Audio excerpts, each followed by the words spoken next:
Hello, my name's David Bruce. If you think of classical music as the traditional sound of symphonies and orchestras, you'd be forgiven for thinking that the most a percussionist gets up to is crashing the cymbals at the end of a big chord, or maybe a whack or two on the timpani.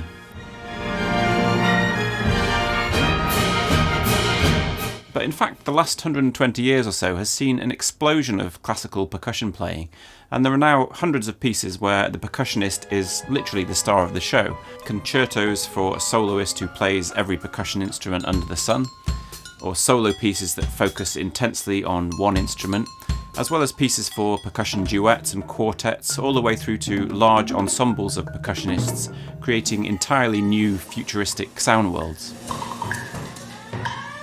Of course, there are many cultures and genres of music where percussion already takes centre stage, whether it's the tuned percussion of, say, the Guatemalan marimba ensembles, or the intricacies of West African drumming.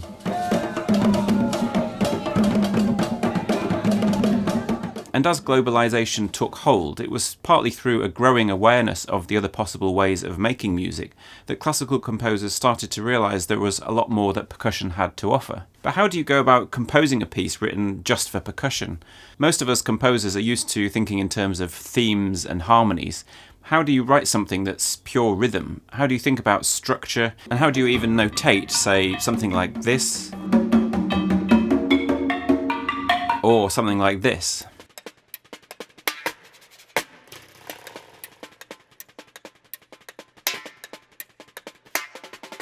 Well, although I've written plenty of percussion parts, including some fairly big solo parts for marimba, I've never written a piece exclusively for percussion. So in a minute we'll talk to Gene Koshinski, who is a fantastic composer and percussionist, who actually composed that solo snare drum piece, and we'll ask him some of those very questions. When classical music started out, you didn't really have percussionists at all. Most music took place in either the church or the royal courts, so there wasn't much call for instruments that could produce loud shocks of sound. Apart from anything else, percussion instruments are by and large outdoor instruments. They're often made to be heard across long distances, whether it's a bell or a gong used as a call to prayer, or a snare drum used to communicate across the battlefield. So they're not really sounds you have much need for if you're making music in, say, a resonant Gothic cathedral. The one place you might hear them was at the opera, where they might be used to imitate some of that outdoor world, the rumble of a thunderstorm or the march of a passing army. Around the turn of the 19th century, as the size of the orchestras and the concert halls they played in started to grow, there was a fascination with the music of a particular kind of army music, the Turkish Janissary bands. And it's in imitation of this that instruments like the timpani, the triangle, and the cymbals first started to gain wider use in the orchestral world.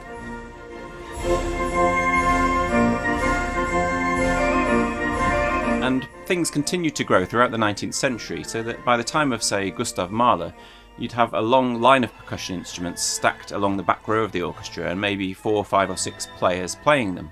Mahler himself was responsible for plenty of innovations. He was one of the first to use a xylophone in his 6th symphony, which also includes a rather nice line in offstage cowbells, as well as, of course, that instrument that started 1,000 memes, the hammer blow.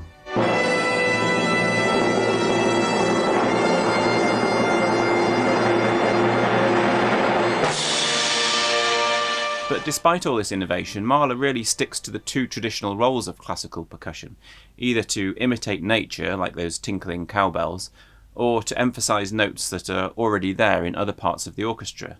So percussion was still a secondary instrument that added a bit of panache, a bit of drama, but rarely got the chance to shine by itself.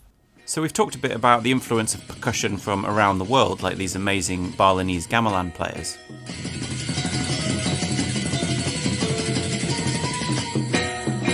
There were a couple of other influences as well. The first was a development in the world of popular music.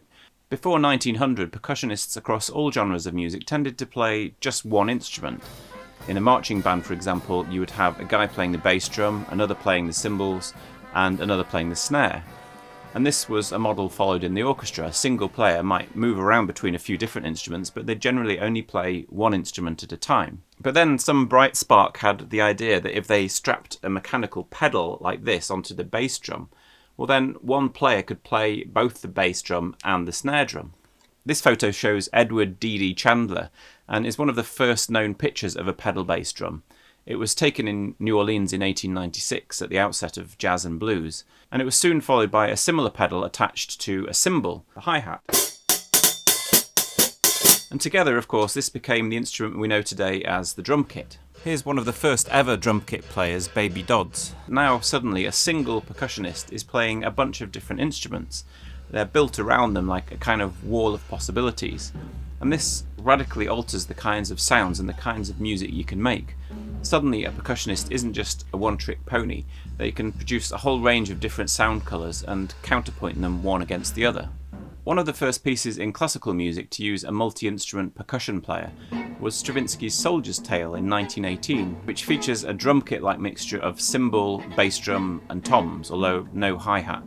It's a fairly typical Stravinskyan innovation in that it doesn't really sound like the drum kit that we're used to. But the important thing is that the percussion has now come into its own. It's one player and they're all doing much more than just emphasising the parts that the main players are playing. Another important influence on the rise of percussion was various developments in the art world in the early part of the 20th century. In particular, the Futurists like Luigi Russolo, who felt that the sounds and noises of the modern world should be part of music making, and percussion was uniquely positioned to accomplish that. The first piece written entirely for percussion, and still one of the masterpieces of the genre, was Edgar Varèse's Ionization, which features 13 percussionists playing 40 or so different instruments, including sleigh bells, sirens, and a lion's roar. It sounds industrial, mechanical, and often a bit dystopian and intimidating. A more playful influence came from the Dadaists, and particularly their interest in creating art out of everyday objects. Erik Satie's Parade drew on this strain of thinking, and included a percussion part for everything from typewriters, a jug of water, a gun, and the glamorous-sounding buteaphone.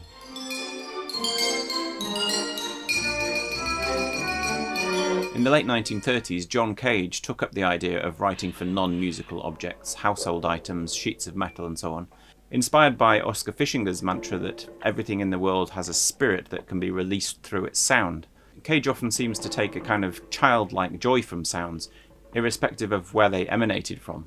Alongside his fellow countrymen Lou Harrison and Henry Cowell, Cage went on to form some of the first touring percussion ensembles, which often showed the influence of gamelan music, such as here in Cowell's Ostinato Pianissimo.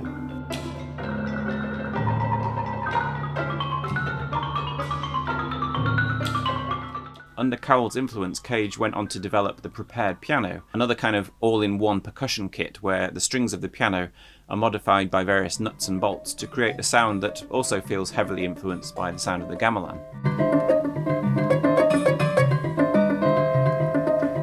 So all of these factors together, the rise of the multi-instrument percussionist, the growth in interest in noise, and the use of non-Western and non-standard instruments, laid the groundwork for what would become the solo percussion repertoire. Although as all of these factors coalesced around the period of high modernism after the Second World War, many of these first multi-instrument pieces make for pretty challenging listening. Zyklus by Karlheinz Stockhausen was one of the first.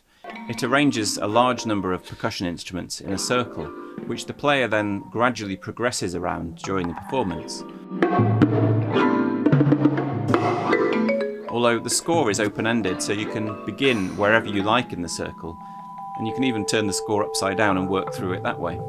Morton Feldman wrote his 1959 piece, The King of Denmark, as what he called the American answer to Zyklus, and its unique feature was that the entire piece is played without sticks or mallets.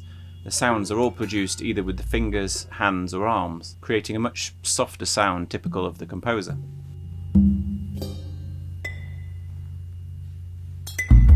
Feldman, like Cage, was looking for ways to loosen the grip of the composer's ego on the creation of a piece, and his score contains quite a lot of freedom for the performer in terms of choosing which instruments to use. The score shows only 3 layers, high, middle and low. The precise sounds are up to the performer, and the numbers represent the amount of sounds to be played.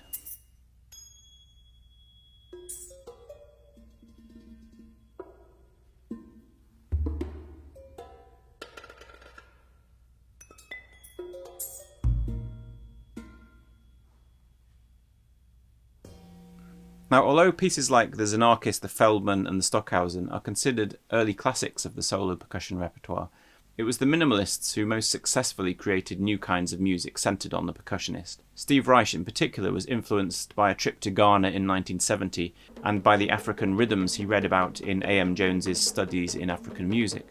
He wrote the 90-minute piece Drumming shortly after, including this movement for 4 tuned bongos. And he went on to write numerous pieces for ensembles featuring multiple tuned percussion instruments, particularly multiple marimbas, which became one of the defining sounds of the 1980s.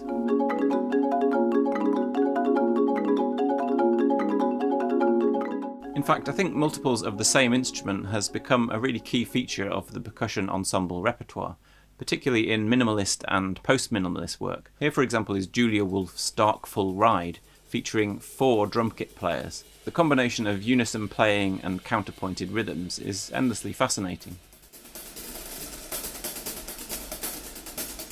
Another common approach is to divide up the piece into sections for different kinds of percussion instrument. John Luther Adams's piece, The Mathematics of Resonant Bodies, has a series of movements each scored for a different, specific and sometimes pretty crazy percussion timbre, such as this one for 8 different sized triangles.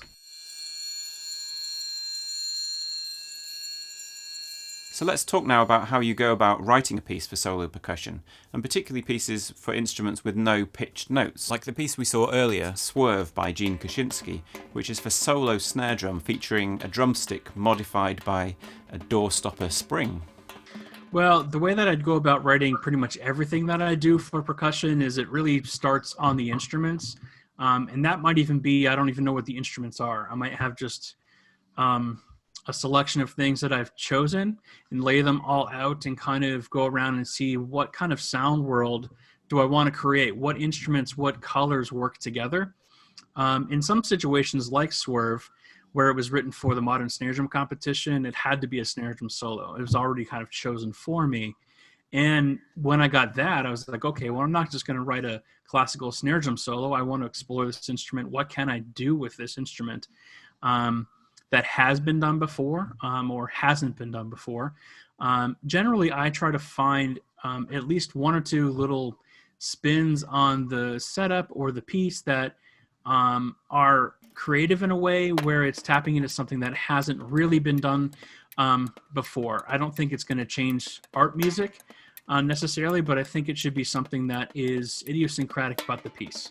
And I think that's what Swerve is. Swerve is not going to change the world of music, but I think there's something unique about the piece that people can enjoy and just say, okay, well, that piece is that, and there's no other piece necessarily like that, which is interesting to me. So that's my goal for most pieces. I'd say they, in pretty much most cases, all exist, at least in germ form, on the instrument. I'll come up with 1 or 2 little themes or little ideas, and then I'll maybe sit down and figure out how I'm going to craft them into a composition. And so I understand that you. So with that piece, say you found the spring idea. How beyond that is it like a rhythmic theme? Is it or do you still think in those kind of terms? I do, and I think I definitely think about those kind of terms. At least I do. I think about form. I think about rhythm, dynamics, articulation, texture, timbre, all those important basic elements. And I think a percussionist composer, if I can give them some advice, is to not go by some cool licks that you put together that work on your instrument, but think about those musical elements and how you could put them together, craft them in a way that has been done for hundreds of years, just with a unique instrument. And I think even in the world of non-pitched percussion, there's still pitch. It's still something to deal with. Snare drum is fairly limiting, but there's still high, mediums, and lows. There's still registers, and you can decide how your sound world is going to work. What are your lower sounds? If you notice in Swerve, I've said where you play off-center, near the edge, and then on the rim. And so there's already a high, medium, low in terms of the reaction that the top head is going to give you. And then there's other even higher notes like the cross stick and rim shots. And so I'm creating this pitch contour of Of course, it's not a scale, but in percussion world, it is sort of the percussion scale on that drum at that time. So that simple idea really clarified things for me. Even though we're not dealing with specific pitches, we're still effectively dealing with a scale of sounds from low to high. But then what about notation? How do you write these kinds of things down? Well, there have been many different approaches over the years. We saw earlier the Feldman piece, which had basically invented its own notation system. And that's actually been very common, almost to the level of a joke. Imagine the job of the poor player who has to decode an entirely new system for every single piece. But you can see why it's a challenge for the composer. I mean, how do you notate something written for one player with, say, 20 different instruments? Do you, for example, have a separate line for each instrument, or do you put everything on one stave? And what about all those myriad ways that you can play an instrument? You can see some of these issues in that very first percussion piece by Stravinsky, The Soldier's Tale. Here you can see Stravinsky chose an extra line above the stave to show when the drum needed to be hit at the edge rather than the middle. And then below there's a separate stave altogether for the cymbal. Now, for starters, writing a cymbal part as the lowest instrument on the page feels very weird today, as we're all used to putting the highest sounds higher up on the stave. But that was a way of thinking that hadn't been discovered yet. Stravinsky, we only learnt some years later in an interview, had been notating according to the spatial layout of the instruments he had in mind. There were all sorts of other issues with Stravinsky's part, and eventually in the 1980s, Stravinsky's publishers made an entirely new edition of the piece with revised percussion parts which clarified many of the contradictions and fitted the more standardised approaches that had begun to emerge. Gene's advice is to just be as specific as you can. But being specific as a composer, if you want a specific sound, I think you need to try as hard as you can to really be super specific. Because if you just say cymbal, oh my gosh, how many different varieties you'll get depending on who interprets that score. And so I've seen scores that say, okay, 18-inch suspended dark crash, and that's a very specific thing versus just cymbal. So it could be a splash cymbal, or it could be a 22-inch China cymbal. And there's like worlds in between those two.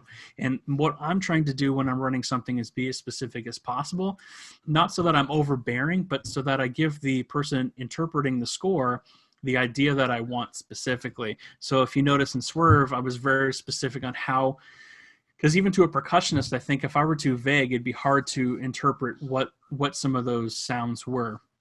I was trying to be specific with where the stick should strike the drum and all sorts of things.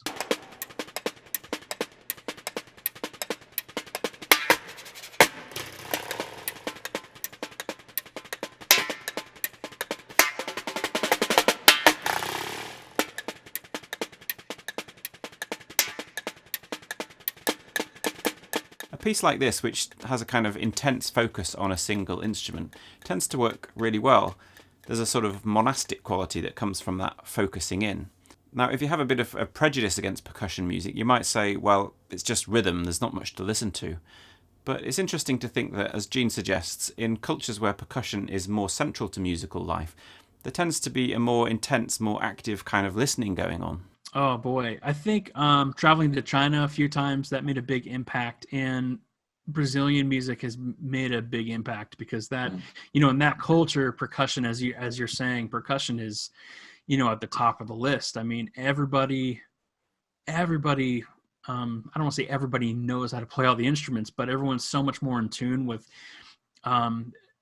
how can I phrase this? I think that music is so much more part of the culture than it is, especially in the States here, where music is, you put it on as something in the background.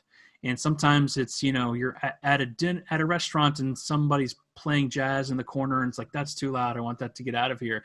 It's like the opposite, in some cultures where like music is everything, especially West Africa, often there's ceremonies where if a certain thing doesn't happen musically, then it's almost deemed as if that ceremony didn't really exist, The great contemporary percussionist Steve Schick, who wrote this book, The Percussionist's Art, likes to talk about the simplicity of the act of percussion playing. He often mentions the German word for percussion, Schlagzeug, Schlag meaning strike and Zeug meaning stuff. So all a percussion player is at the end of the day is someone who strikes stuff. And for Steve, that becomes almost a political act, because this is music you don't need any fancy institutions or large groups of people to make. You can literally make a piece out of a few flower pots. solo percussion music really arose in the 1950s and 60s as a companion to social issues that were very much at the forefront in those days. The grand forces, whether they be political, historical, or even musical, were so tyrannical that a composer could be forgiven for wanting to branch out and do something really quite intimate, quite individual. So for me, percussion solo music is inextricably bound with the idea of giving people who had not had a voice. There's definitely something direct, something in your face about a percussion piece. But with that directness comes a clarity and a focus that I think is really worth exploring. So I hope all this took your mind away from the crazy situation the world finds itself in right now. What some of you will be experiencing for the first time as self-isolation is, of course, a pretty typical mode of existence for us composers. So I hope some of you will find that in this newly slowed down world, you'll find some space and time of your own to get imaginative and get creative. Maybe you could write yourself a solo percussion piece to perform. If you do, send me a clip. And if you enjoy these videos, do consider joining my patrons over at Patreon who make it all possible. Thank you so much for watching. Stay safe, and I'll see you next time.